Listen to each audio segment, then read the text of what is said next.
coledociana. Como ven, ahí está la litiasis coledociana y se introduce un duodenoscopio a través de la boca, llega a la segunda porción duodenal, insufla aire, inyecta contraste y, por supuesto, localiza. Todos los pacientes, la mayoría de los pacientes, viste acá muestra la colangiografía. ¿Y por qué se llama colangiopalpeografía? Porque como a veces la desembocadura es común entre el Wilson y el hepatocolédoco, entonces se contrastan los dos. De ahí el nombre colangiopalpeografía retrógrada endoscópica. Y sirve para tratar la litiasis coledociana. Y la litiasis coledociana se va a hacer diagnóstico o va a tener sospecha clínica y se va a hacer diagnóstico a través de ecografía y sobre todo con la colangioresonancia. Bueno, ese video le voy a pasar. Ese video ustedes tienen que saber lo que es. El que no entiende esas siglas tenía muchos problemas en otra universidad hace unos años porque no entendéis el ACP. Entonces, ustedes, sin embargo, hablan castellano.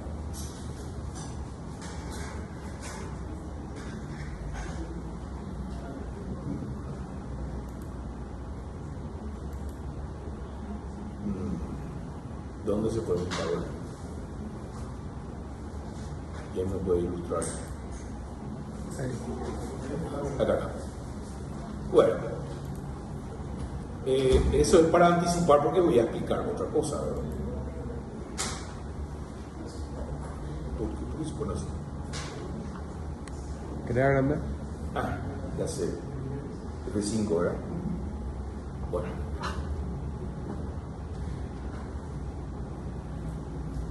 Bueno, esta clase ya la dio el profesor, pero solamente es resumen.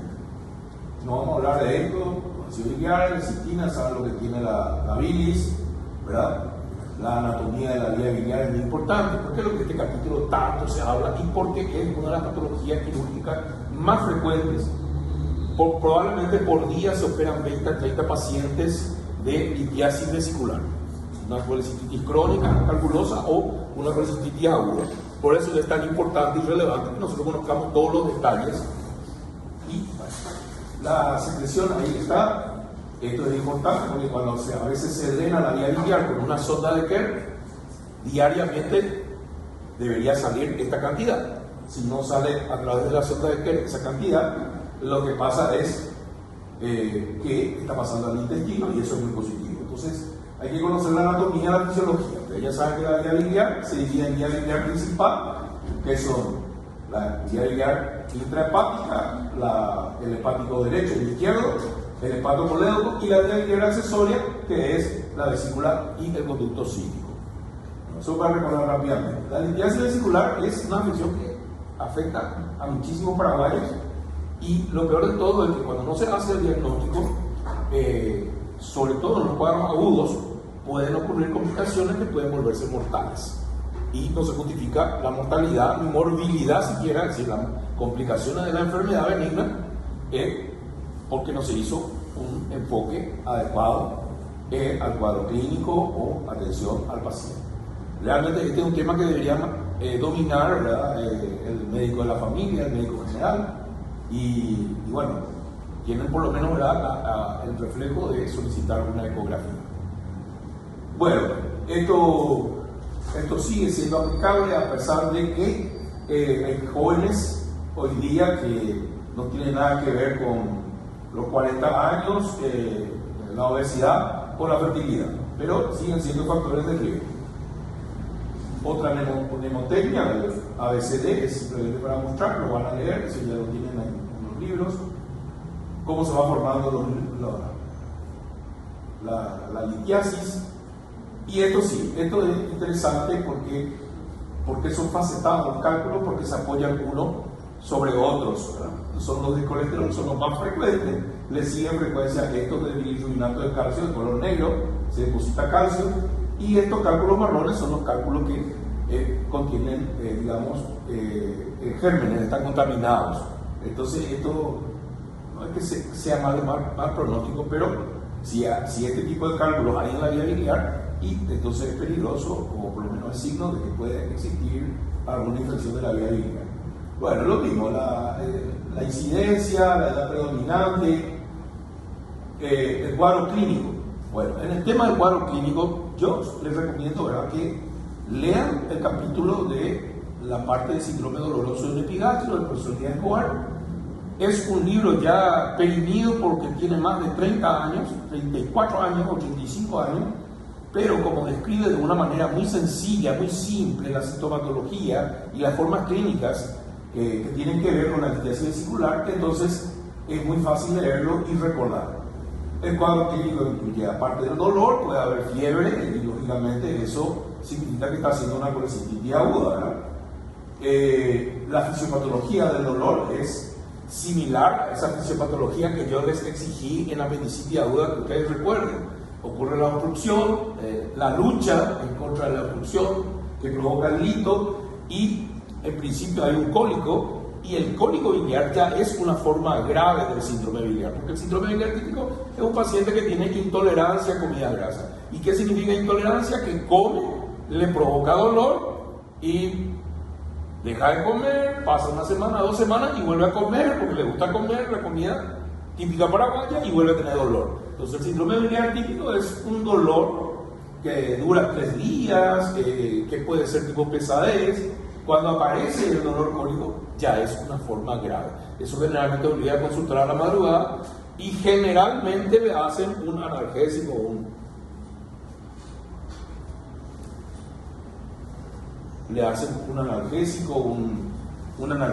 antipasmódico en la urgencia. Ya el personal de salud a veces solamente ellos medican y le solicitan una ecografía. Bueno, pero la importancia de esto es que esto puede tener complicaciones y a veces ese dolor en el epigastrio puede ser un infarto agudo de miocardio o puede ser otro problema, y entonces por eso es importante la semiología. Bueno, por supuesto también puede haber ictericia, y acá es muy importante, si tiene ictericia el paciente, ver si tiene colurio. Nosotros le preguntamos qué color tiene tu orina, colurio tipo Coca-Cola, color Coca-Cola, es decir, negro. Si no, como guaraná puede ser black, pero coluria es color Coca-Cola. Tiene acolia, se acompaña o no de acolia, de heces de color blanco. ¿Qué color tiene que ser la materia fecal? Marrón oscuro, no debe ser ni blanco ni negro. Blanco es acolia, negro es melena. Bueno, la medicina de los colores. Bueno, esto es lo que quiero que sepan, porque esto domina, digamos, la litiasis vesicular. La litiasis vesicular puede ser asintomática. Prácticamente un 80% de los pacientes no tienen ningún síntoma. Nosotros tenemos varios colegas, por supuesto que no les voy a decir los nombres, que tienen litiasis vesicular y no se operan, y operan todos los días la litiasis vesicular. Yo, gracias a Dios, todavía no tengo, ¿verdad? Pero candidato, ¿verdad? Gordo, te gusta comer comida chup y todas las cosas. Bueno, entonces, esto es lo importante. La litiasis vesicular sintomática es lo que origina estas formas clínicas del síndrome biliar o de la litiasis biliar. Y esto diagnóstico es lo que esto es grave, porque es un dolor continuo con exacerbaciones que no cede solamente con el vómito y necesita de medicación probablemente intravenosa. La colecistitis aguda es el siguiente paso, no cede el cólico, por eso existe en abdomen agudo quirúrgico una premisa: todo dolor que dura más de 6 horas probablemente es un abdomen agudo quirúrgico. ¿Entienden? Entonces, por eso, y una de las causas de abdomen agudo quirúrgico localizado más frecuente es la colecistitis aguda calculosa. En segundo lugar está la apendicitis aguda. Eso es en general. Ahora, esto, por una cuestión con la cual yo estoy totalmente en desacuerdo, porque nosotros venimos de una escuela de cirugía. Cuando yo digo venimos de una escuela de cirugía, estoy hablando del creador de la cirugía del Paraguay, de la cirugía organizada, sistemática, seria, que es el profesor Manuel Rivero. Acá hay un sanatorio que se llama Manuel Rivero. Eso es en honor al profesor Manuel Rivero. Uno de los dueños de ese sanatorio fue el doctor Schupp, y el doctor Schupp era de la sala 10, entonces le puso a su sanatorio, le puso el nombre del profesor. Él fue el primer jefe de la sala 10, fue el primer jefe de cirugía del hospital de clínica, fue el primer jefe de cirugía del servicio de cirugía del IPS. La mayoría de los jefes, hasta, no sé si hasta hoy, lo conocieron al profesor Manuel Riveros.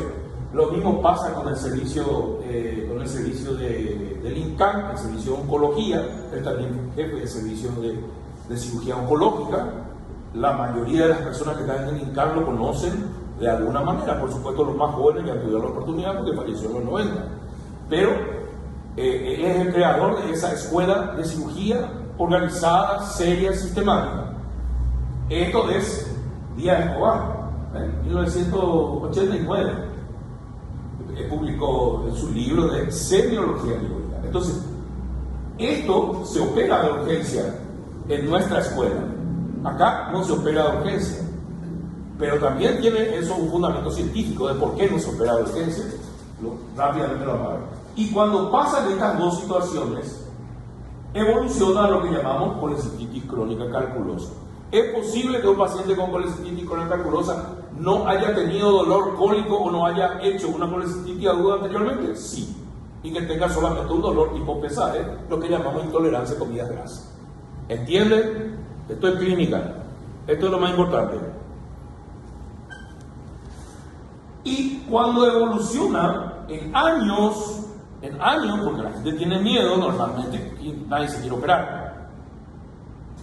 Levante la mano que se quiere operar. Nadie se quiere operar, ¿verdad? Bueno, entonces pasan muchos años y el paciente puede consultar por un dolor continuo. Ya tomo agua, no tome agua, vomite, no vomite, me aplique o no me aplique el intravenoso o esto, igual tiene dolor. Y si es una persona de 60, 70, 80 años, la sospecha de ustedes que tiene que ser cáncer de la vesícula. Y ahí viene uno de los fundamentos. Accidentalmente, la hermana, la prima, la vecina se hizo una ecografía para valorar la edad gestacional de su feto, cómo está, si está activo, etc. Y como tiene el útero tan grande, al pasar el transductor, accidentalmente descubre litiasis vesicular. La litiasis vesicular puede ser asintomática en una embarazada y el embarazo constituye una situación fisiológica que favorece la litiasis vesicular. Entonces puede ser asintomática. Entonces esa paciente luego tiene el nacimiento y una vez solucionado eso, en 3 o 4 meses debería operarse, aunque fuera asintomática. ¿Y cuál es la razón de la colecistectomía si el paciente no tiene dolor a pesar de las piedras de la vesícula? Y la razón es que puede igualmente hacer complicaciones como la colecistitis aguda o como la pancreatitis aguda, ¿verdad? Que puede ser grave.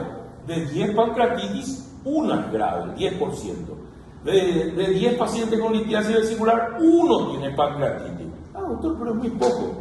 Pero cuando le toca al paciente una enfermedad benigna que puede ser solucionable con un costo todavía accesible en Paraguay, el paciente que se opera en nuestro hospital le gasta alrededor de 1,5 millones, 1.800.000, igualmente, aunque se le pongan los sueros y se le ponga el trabajo el anestesiólogo, el cirujano, y igual gasta en materiales, porque no tiene todos los materiales el ministerio o la institución donde se opera.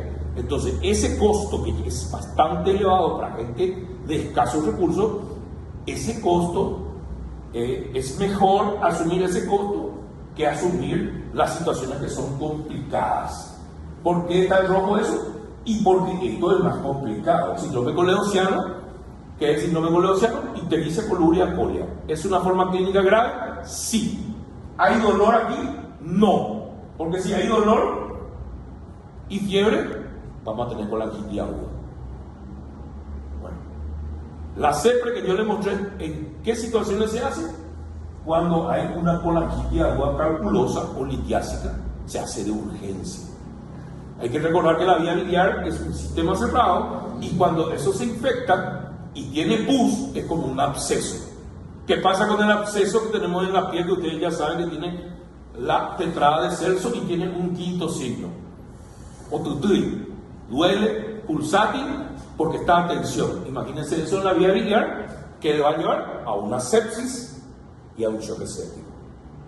Y si el paciente es vulnerable socialmente,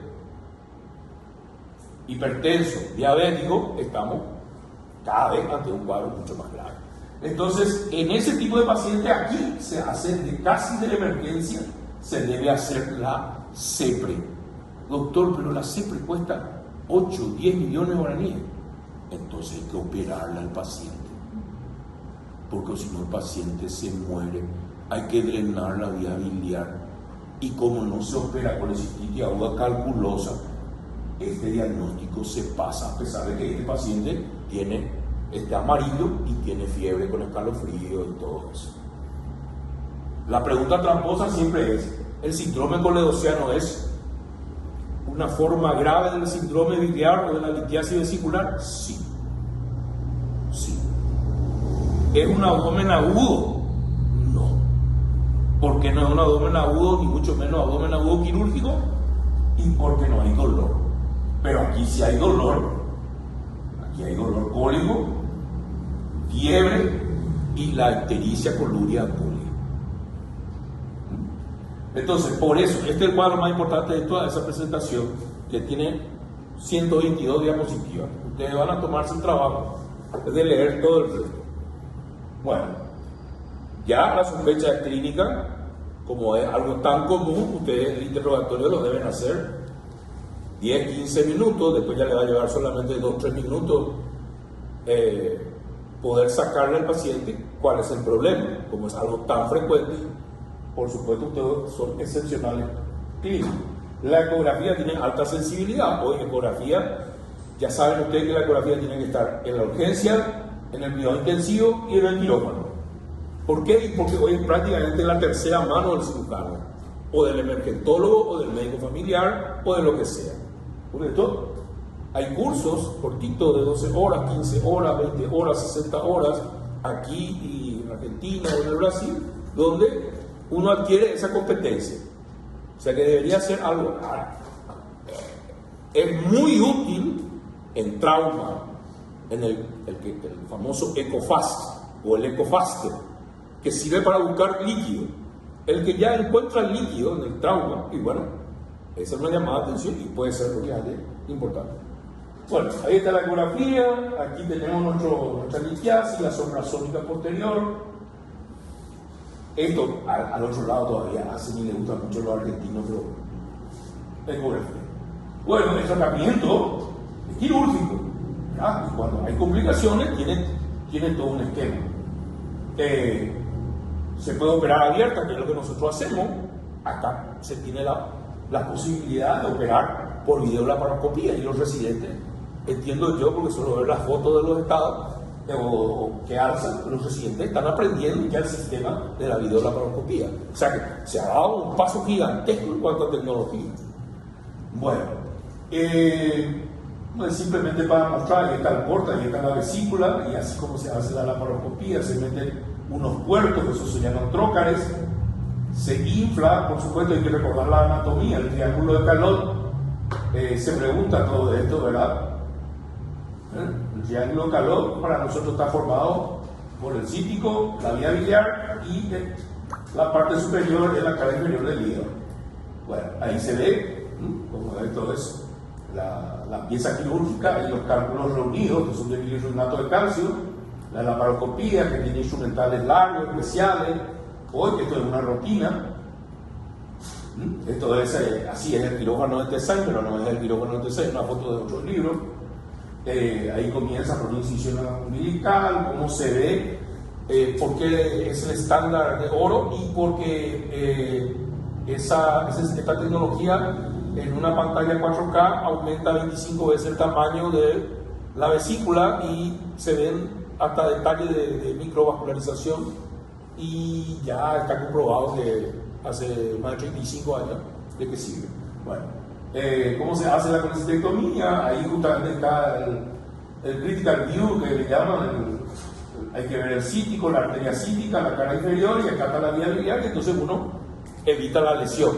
Resulta que con la implementación del nuevo método, que es la colecistectomía laparoscópica del año 1987, aumentaron las lesiones de vía quirúrgica, las lesiones quirúrgicas de la vía principal, como la lesión del colédoco, hepatocolédoco, etcétera, etcétera. Y entonces, por supuesto que hay todo un sistema de seguridad, así como hay el tema del checklist, que es un listado de verificación. Acá hay una especie de listado de verificación. Hay que ver siempre bien el cítico, la arteria y la cara inferior del hígado, como se ve en esta foto.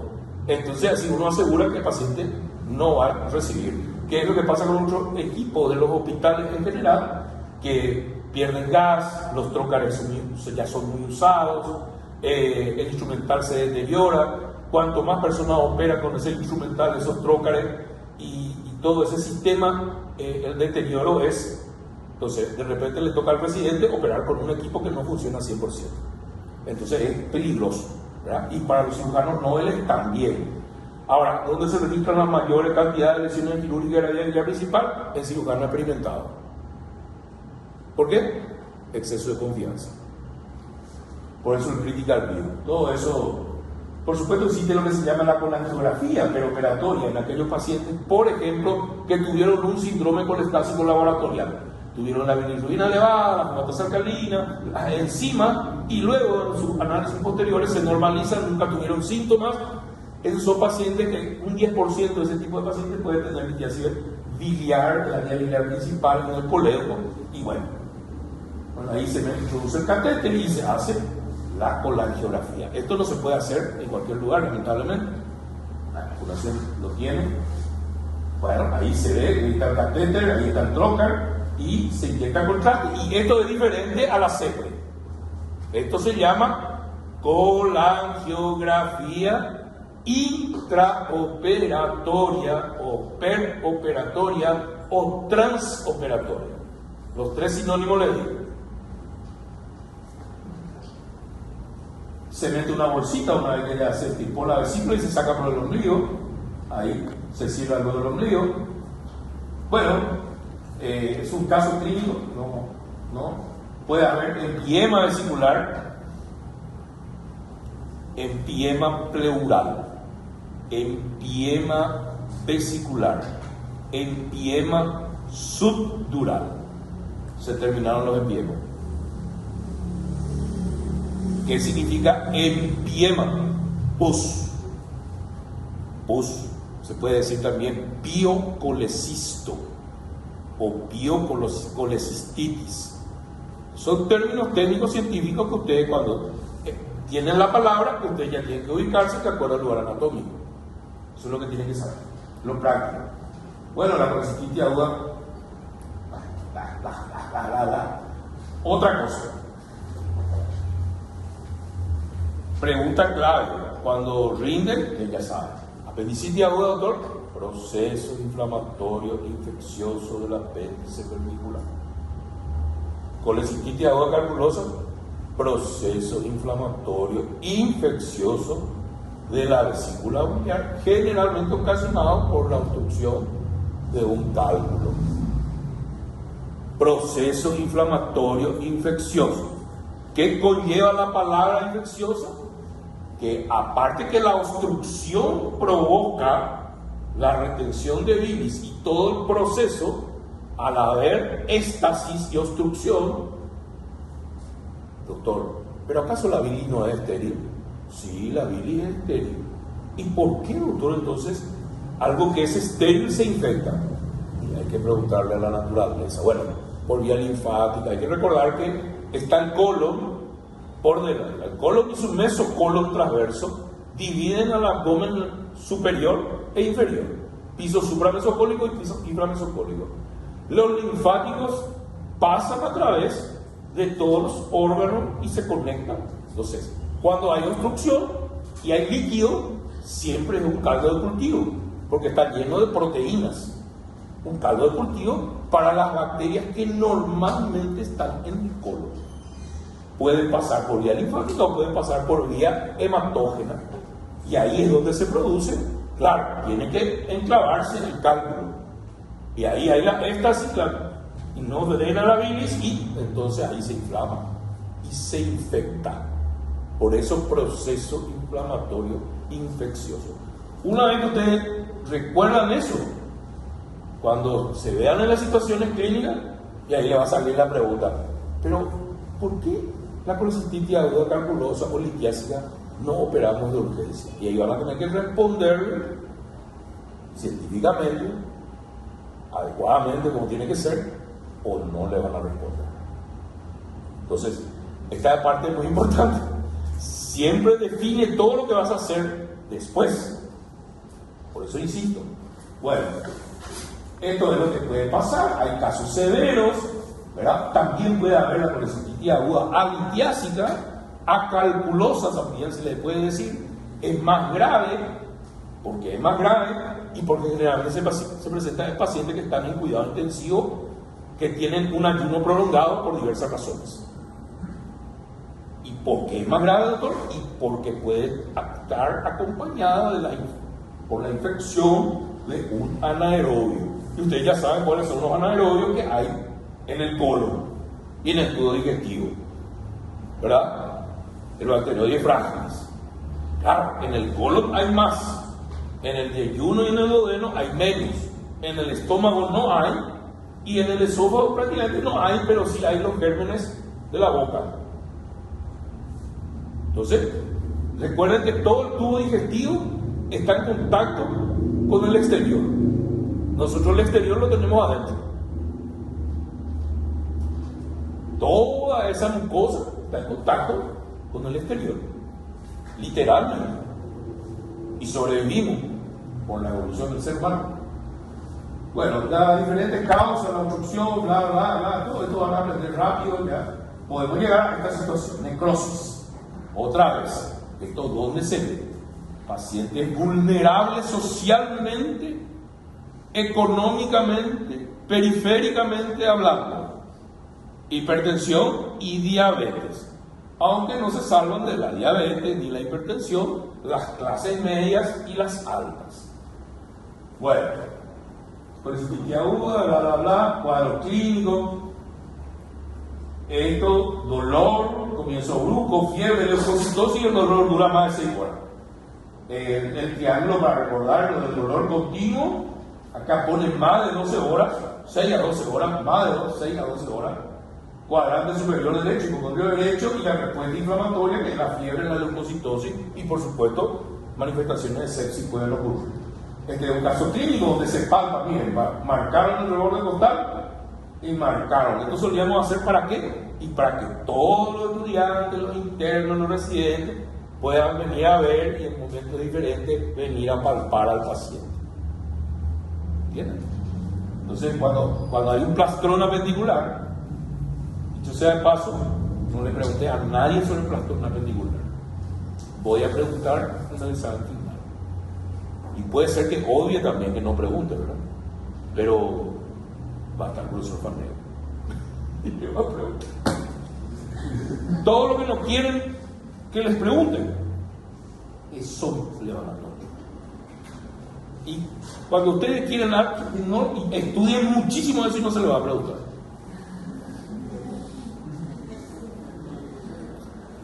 Bueno, ahí está necrosado, se mete a veces una aguja, una laparoscopía, y como está tan tenso, con la pincita de la laparoscopía no se puede pinzar.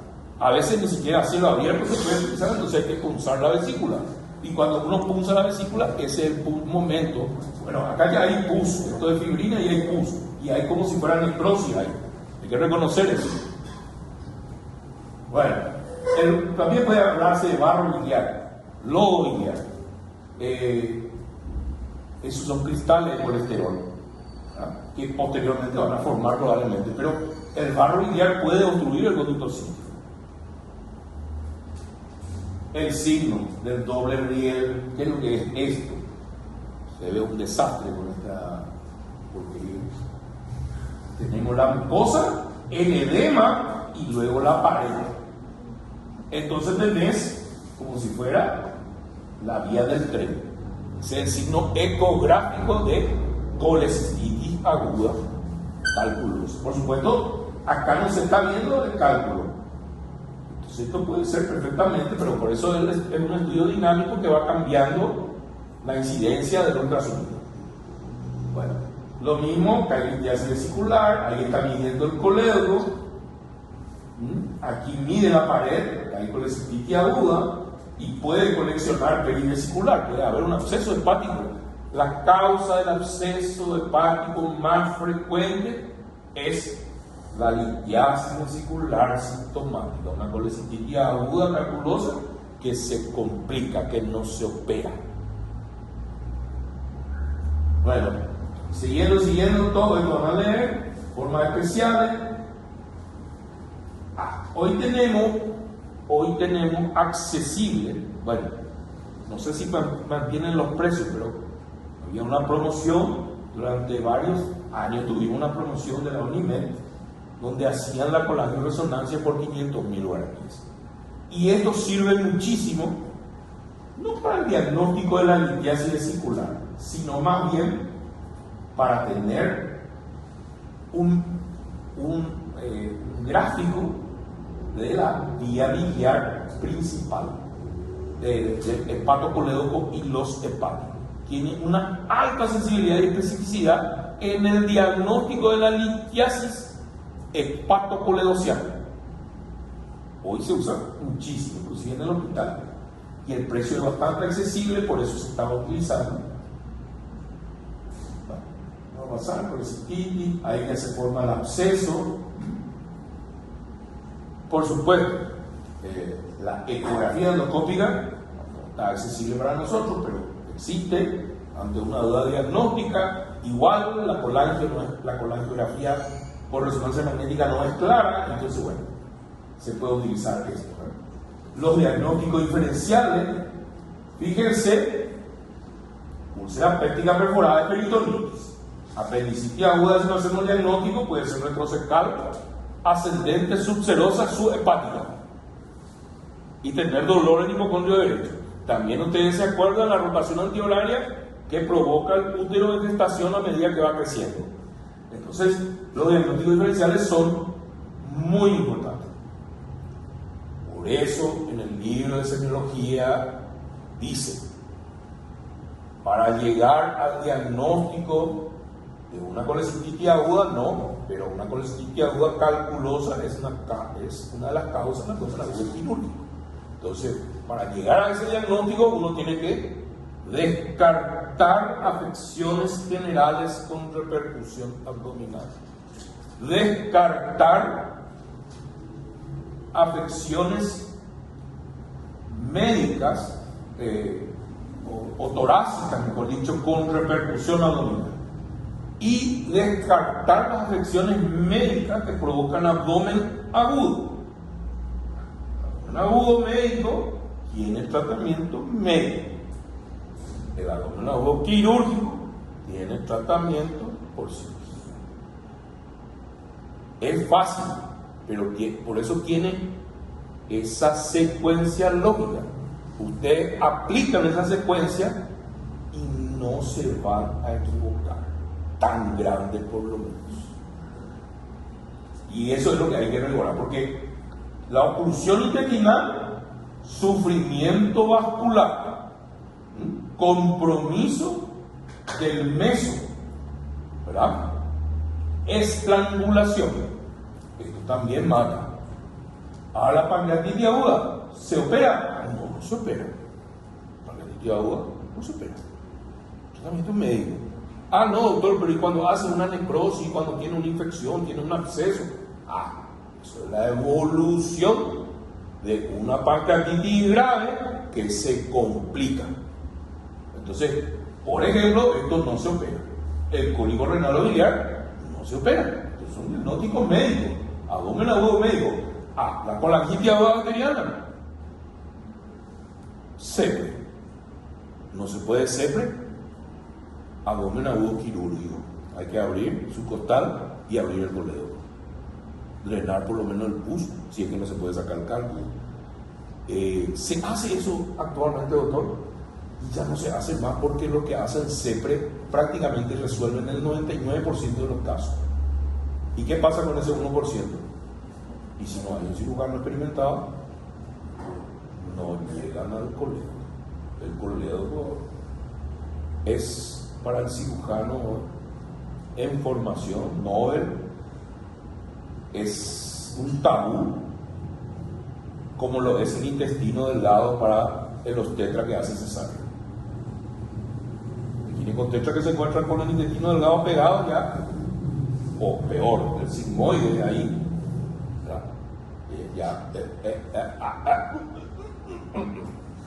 y tienen razón, hay que tener miedo de la perforación, porque le pasó a todos los que operan.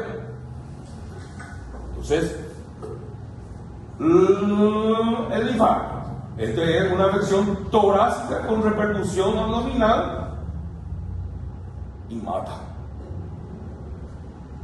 La primera causa de mortalidad de la humanidad son las enfermedades cardiovasculares, el infarto agudo de miocardio y el accidente cerebrovascular. Entonces, ustedes que tienen que saber sobre el infarto agudo de miocardio, hipertensión arterial, diabetes y accidente cerebrovascular, hemorrágico y isquémico. Tienen que saber eso. Un médico general, cuando usted termine y haga su internado, usted tiene que estar en condición de aplicar esos conocimientos y entrenarse en estos problemas.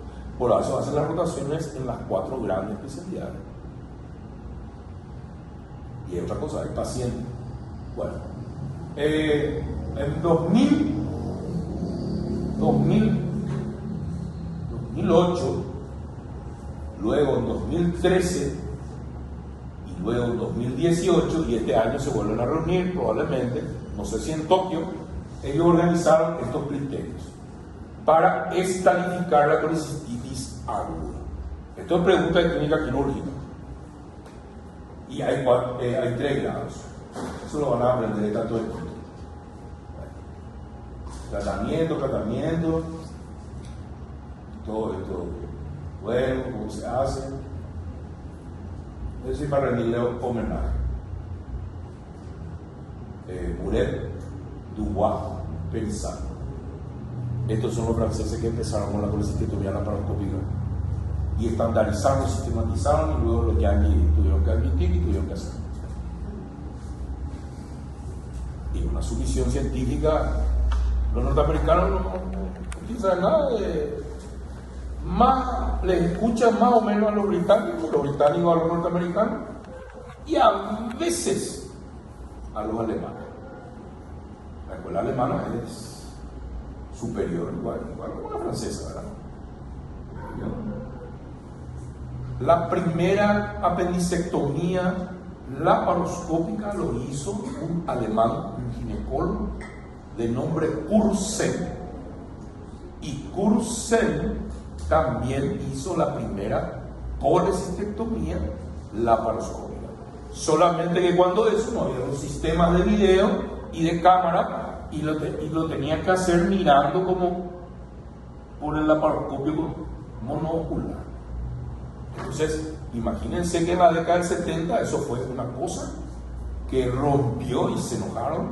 Y cuando estos señores empiezan a presentar en los congresos, por supuesto que se enojaron todos los cirujanos del mundo. Y la tecnología se impuso. ¿Por qué? Y porque la gente lo pidió. Es como dice Miguel, la gente quiere el dólar, entonces peso a la mierda. Entonces, ¿qué va a pasar? Pasaron ya 35 años. Cuando algunos de ustedes, o generaciones cercanas a ustedes, decidan hacer cirugía, ¿y qué van a hacer? No es que van a hacer laparoscopía, van a hacer cirugía robótica, porque la gente lo va a pedir. Porque ustedes tienen los celulares. ¿Qué? Sí, yo quiero también una computadora en la mano y mucho más. La gente no quiere. Entonces, los cirujanos tienen que arrodillar siempre a la tecnología. Deben aprenderla. Bueno, son diferentes técnicas. Cuando el paciente está en terapia intensiva, no se puede operar porque tiene alteración hemodinámica, tiene un shock séptico, no está orinando, tiene un ventilador y estamos acá arriba, estamos muy mal, estamos en corteza cerebral. Entonces se lleva un ecógrafo, se mira la vesícula y se pone un pigtail, un cola de chancho. Y después, cuando se puede, se opera al paciente. De eso trata los criterios de Tokio. Resumen nomás es. El grado 3 es el más grave, el paciente está con shock séptico, alteración hemodinámica. Bueno, son las diferentes opciones, se pueden poner stent, ahí está, esta es una imagen de cierto, ese sí va a salir. Ese va a salir, esa foto es muy linda. Y a uno está aquí, ¿cuál es su diagnóstico? Y les tocó hablar, no sé, de hemorragia, de tetrada de Celso, y le voy a poner la foto. ¿Cuál es su diagnóstico? Y te va a decir, una colecistitis aguda, doctor. Y la pared está roja, ¿verdad? Tiene casi la tetrada de Celso. Está roja, no puedo sentir que está caliente, está hinchado, está dermatizado y tiene un cálculo ahí, en el cuello. Diagnóstico. Y ya. No, pero eso es anatomopatología. No. En la patología, anatomopatología, ustedes ven la pieza fijada. Acá no está fijado, ya es ex vivo, pero no está fijado. ¿Entienden? ¿Qué es in vitro? Entonces le va a preguntar a nadie. In vitro es del laboratorio, cuando uno está mirando, ponen el portaobjeto.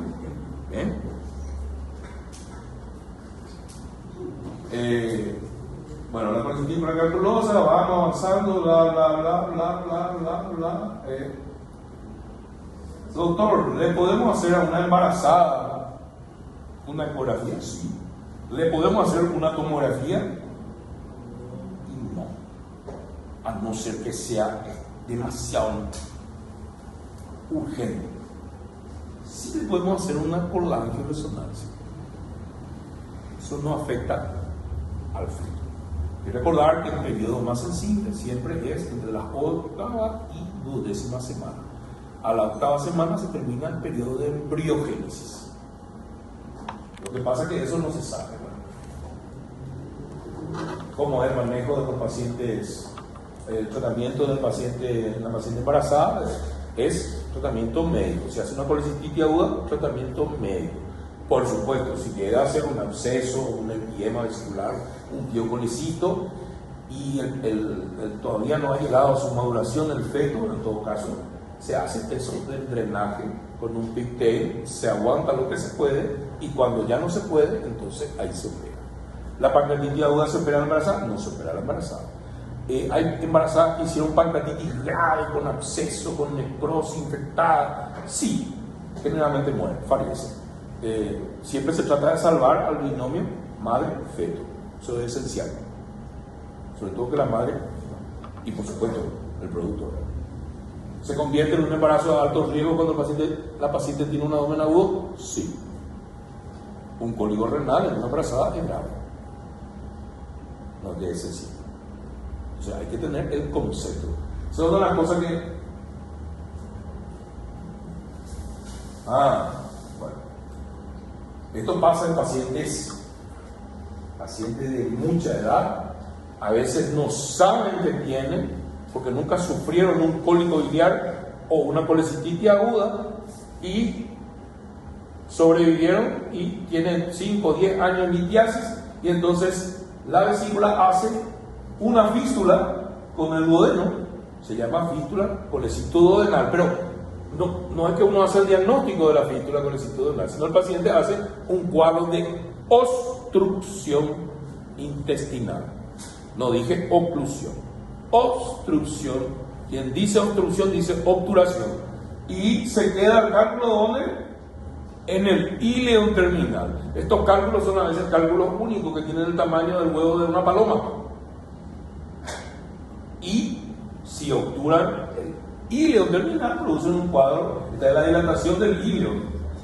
Entonces, eso se llama íleo biliar. En 33 años y habré visto 3 o 4 veces. Probablemente el que está en un servicio de cirugía general como este habrá visto, ¿verdad?, con cierta frecuencia, sobre todo en pacientes ancianos. Bueno, y ahí está, se hace la cirugía y se hace la enterotomía y se saca el cálculo. Terminó la cirugía. Y doctor, ¿y la fístula que está? Ni se mira. Se opera la causa del abdomen agudo quirúrgico. Ni se mira. Bueno, Está otro, está famoso, pólipos de la vesícula biliar. La mayoría de los pólipos, gracias a Dios, son benignos y son pólipos de colesterol o inflamatorios. Todos los otros, adenocarcinoma, que vamos a ver, son bastante poco comunes. Y así nos muestra cómo se va depositando el colesterol y entonces a veces parece un flap. ¿Qué es lo que es el flap? Y el flap es el timón de profundidad de un avión, de las alas de un avión. Y a eso se parece cuando se hace la ecografía. Cuando uno hace es indicación de colecistectomía. Y ahí entra la historia de que cuando el paciente tiene síntomas, no tiene cálculo, no tiene barro biliar, pero tiene un pólipo, y se descubrió accidentalmente, se puede controlar cada 6 meses o cada 3 meses con ecografía, no hace falta. En una embarazada, ¿para qué? Pero un paciente de edad, tiene 80, 90, 100 años, y aparece un pólipo, como la posibilidad de que pueda ser un adenocarcinoma, y bueno, se opera. Entonces, la litiasis vesicular asintomática se opera. En nuestra escuela se opera porque el concepto es que cuando hace cálculo la vesícula biliar está enferma. Ya no puede concentrar la bilis en un equilibrio de solubilidad. Entonces, por eso se opera. Y a medida que aumentan las décadas, aumenta la posibilidad de cáncer. En los diabéticos, aunque no tengan síntomas, hay que sacarlo porque la colecistitis aguda del diabético es demasiado grave, no se debe llegar a esa situación. Se operan los pólipos, y los pólipos en la gente joven, y uno puede observar. Bueno, alitiásica, lo van a ver, gas en la pared vesicular, síndrome de Mirici, otra cuestión oscura. ¿Qué es lo que es el síndrome de Mirici? La primera cátedra clínica quirúrgica de la Facultad de Medicina de Córdoba, una de las primeras facultades de medicina de Latinoamérica y una de las más prestigiosas de Latinoamérica, y tal vez por tradición del mundo. La primera cátedra se llama Profesor Mirici. Los argentinos tienen una plaza en Buenos Aires, se llama la Plaza Husay, y la Facultad de Medicina de la UBA de la Universidad de Buenos Aires está frente a la Plaza Husay. Hay una línea de metro, una estación que se llama Facultad de Medicina. ¿Por qué cuento esto? Y porque la medicina argentina tiene varios premios Nobel. Nosotros ni nos acercamos siquiera a eso. Entonces, por eso tengo mucho respeto por la medicina y la cirugía argentina, así como la cirugía brasileña. Son gente, algunos son muy diferenciados, son muy buenos. ¿Y quién fue Hussein? Y Hussein fue un premio Nobel, un gran fisiólogo e investigador argentino. Bueno, Mirici, otro grande, que es lo que él descubrió, que la presencia del cálculo que está acá en el bacinete, hay que recordar que el bacinete de la bolsa de Harman es la dilatación del cuello de la vesícula. Normalmente existe bacinete o bolsa de Harman, no. Es patológico y es por la presencia del cálculo. Resulta que en esta posición de pie, el punto más de pie sería el cuello y formaría luego el bacinete. Entonces, ¿qué es el Mirici? Y es la compresión del bacinete de la vía biliar. ¿Puede presentarse como un síndrome coledociano? Sí, puede hacer ictericia coluria cólera. ¿Y qué va pasando? Cuando va empeorando, va horadando por compresión e isquemia y necrosis la pared de la vía biliar hasta que el cálculo en el grado más severo está prácticamente en la vía biliar nomás. Y prácticamente ya no existe vesícula, sino una especie de fondito. Entonces, esto puede generar un síndrome coledociano, como les dije. A veces ni síndrome coledociano. El paciente se detecta esto accidentalmente. A veces hacen una colangio, una CEPRE, y cuando están haciendo la CEPRE, le llaman al cirujano y le dicen, ¿sabe qué? El paciente tiene un Mirici. Pero el Mirici realmente es la compresión. Estos ya son grados de fístulas. Colecisto, coledocianas. Colecisto, coledocianas. Bueno, eso es lo que tienen que entender. Ahí justamente hacen la colangio y no hay vesícula, está en un ferocálculo. Y esto es indirecto, porque esto es una radiografía. O está viendo el dinámico de la radioscopía cuando está haciendo el procedimiento. Bueno, lo mismo se pone una prótesis. Luego la pila. No.